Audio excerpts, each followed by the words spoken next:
Hola, continuaremos con los derivados endodérmicos, pero a nivel del intestino medio y posterior.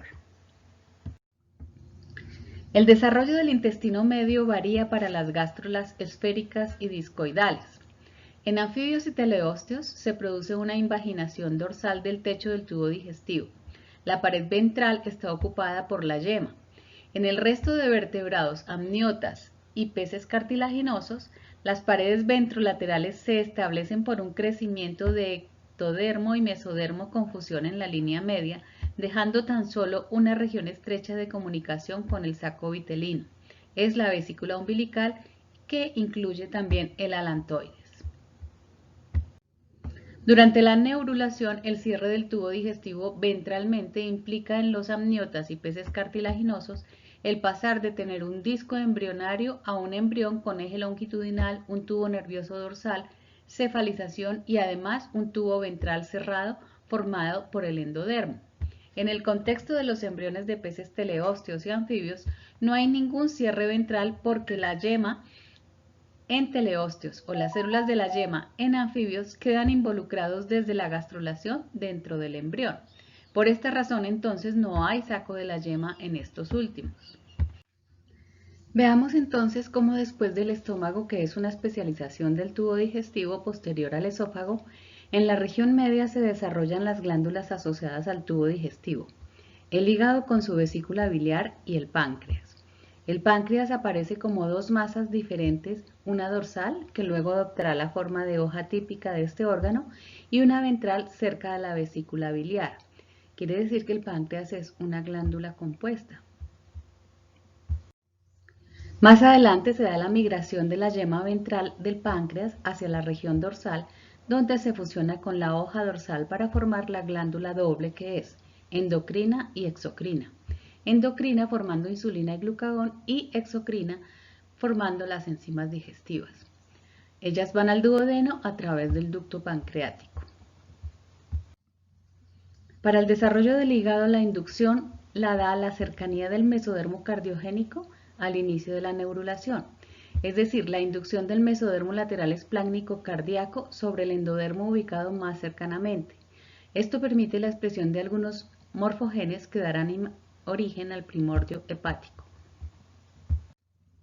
Miremoslo acá en los embriones. El tubo digestivo es abierto, la primera abertura estará en el estomodeo o la boca.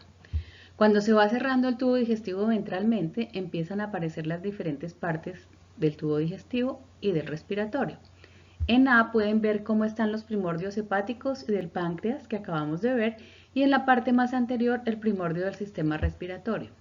Miren también cómo el intestino medio quedará conectado al saco de la yema por el ducto vitelino, y cómo el alantoides del intestino posterior corre paralelo a ese ducto vitelino, y ambos quedan envueltos en el mesodermo lateral espláncnico extraembrionario, que formará lo que conocemos como el cordón umbilical.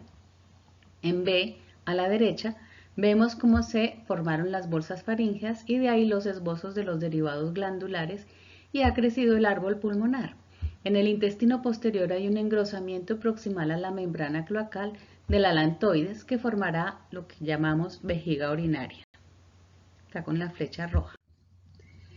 En figuras que representan más o menos lo mismo que las anteriores, pero muestran otras características importantes. En A, la posición relativa del corazón y el hígado, y el septum transversum, que formará el diafragma, que separará la cavidad torácica de la cavidad abdominal en mamíferos.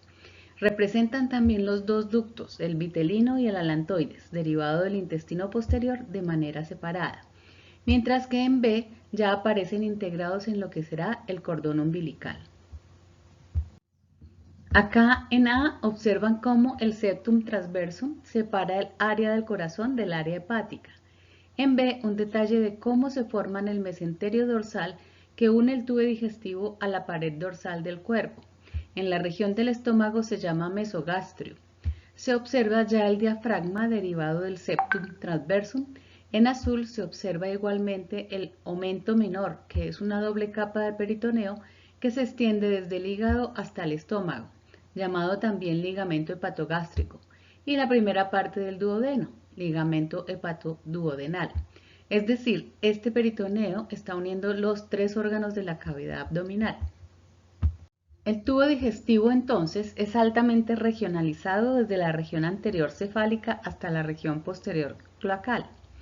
Esta regionalización se da por la expresión diferencial de genes maestros, que se ha visto son los mismos en todos los vertebrados en donde se ha estudiado. Los genes maestros se ven en la figura y la determinación entonces de la morfofisiología diferencial de cada órgano está por su expresión diferencial. Veamos entonces en el intestino posterior cómo se forma el proctodeo que da lugar a la cloaca. El tubo digestivo posterior hace contacto con la membrana cloacal gracias a una invaginación de la epidermis formando el proctodeo, que será la cloaca.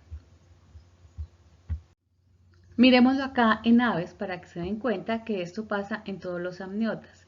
Miren el alantoides cómo sale del lado ventral del intestino posterior y se extiende hacia la cavidad extraembrionaria formando una nueva membrana que tiene endodermo embrionario y mesodermo lateral esplácnico extraembrionario en rojo. Es otra membrana extraembrionaria, el alantoides. Sigamos viendo el intestino posterior. Arriba vemos dentro del círculo una flecha blanca que nos muestra cómo se va acercando el intestino posterior a la membrana cloacal hasta abrirla para tener entonces una nueva apertura que es el proctodeo y que une el ectodermo con el endodermo. Miren también cómo el intestino tiene esta salida de manera independiente de la salida de la región posterior de lo que es el alantoides, a donde desembocan los riñones y el tracto reproductivo masculino en este caso. Para los mamíferos euterios, ambas salidas son independientes y se abren a partir del intestino posterior, es decir, no es una verdadera cloaca. El proctodeo es entonces acá un ano, porque no recibe descargas de los otros sistemas. En otros amniotas esta salida independiente no se forma y entonces el proctodeo sí es una cloaca, que permite la salida colectiva de todos los productos de los tres sistemas. Veámoslo acá de nuevo cómo los sistemas urinario y genital quedan vinculados a través del alantoides a la nueva abertura que une ectodermo y endodermo, denominada seno urogenital. Esta condición se da en mamíferos euterios únicamente. Acá de nuevo veamos cómo se separan las dos partes del intestino posterior en su unión con el exterior. Se desarrolla derivado del peritoneo el septo urorectal, que finalmente termina separando las dos salidas. Entonces no hay cloaca. Acá podemos ver el desarrollo diferencial entre hembras y machos en mamíferos euterios de las dos salidas al exterior. Recordemos que ambas salidas derivan del endodermo, ya que la salida derivada del alantoides, que forma la vejiga urinaria, es endodérmica, pero que termina por recibir los ductos urinarios y reproductivos. En el macho, ambos sistemas reproductivo y urinario se fusionan secundariamente en la uretra. En las hembras, el ducto derivado del conducto de Müller inicialmente llega a la región posterior de la vejiga urinaria, pero luego se separa y abre aparte, formando la vagina que va al exterior directamente, un tercer orificio. Esta salida vaginal es endodérmica, aunque la región más anterior de la vagina es de diferente origen. Recordemos que es el ducto de Müller, que es de mesodermo intermedio, que se une con el endodermo. En contraste, en otros mamíferos, reptiles y peces cartilaginosos se observan cámaras en la región cloacal denominadas según reciben los productos respectivos. El coprodeo es la última parte del tubo digestivo. El urodeo recibe, como pueden ver, los productos del uréter y el ducto de Wolf o del de Müller, según sea el caso. Y el proctodeo, que ya es la salida de la cloaca al exterior. La cloaca está presente en todas las aves, anfibios, reptiles, así como en algunos peces, los condrictios, y dentro de mamíferos en monotremas y en marsupiales. En teleosteos no se forma una cámara común o cloaca, pero ambos orificios de salida de los tractos urogenital y digestivo salen a un lugar cercano. Entonces, el área del proctodeo es anal, como en mamíferos euterios, pero no hay una separación peritoneal evidente de las dos salidas en los otros ductos. Entonces, para concluir, del endodermo derivan el epitelio del tracto digestivo, el epitelio del tracto respiratorio, el epitelio de la uretra, vejiga urinaria y parte externa vaginal, el hígado y la vesícula biliar, el páncreas y en la región faríngea el timo, la tiroides y la paratiroides, además de las amígdalas. Con esto llegamos al estado filotípico de los vertebrados, la faríngula. Miren por favor cómo comparten en el estado de neurulación en donde se observan las hendiduras faríngeas, por eso se llama faríngula. En este momento se forman los primordios de los miembros y termina la organogénesis y comienza la fase de maduración o fase fetal, en donde se da la mineralización parcial del esqueleto, por ejemplo. Pero ya en la faríngula se tienen todos los elementos básicos de la construcción del cuerpo del vertebrado ya formado. Podemos ver la faríngula de diferentes vertebrados en la fila de arriba. Todos comparten las mismas características de formación del plan corporal. Con el desarrollo posterior adquieren las características particulares a cada grupo. Miren las fotografías de la derecha del estado de faríngula en peces teleósteos, cartilaginosos, en un anfibio, en un reptil y finalmente abajo en mamíferos. Debemos mirar que varias de las características adquiridas durante el paso evolutivo de los cordados a los vertebrados derivan de las células de la cresta neural y de las flácodas. Acá podemos ver las características del plan corporal de los cordados y los vertebrados. En color café oscuro es la propia de los cordados y las innovaciones están en color naranja.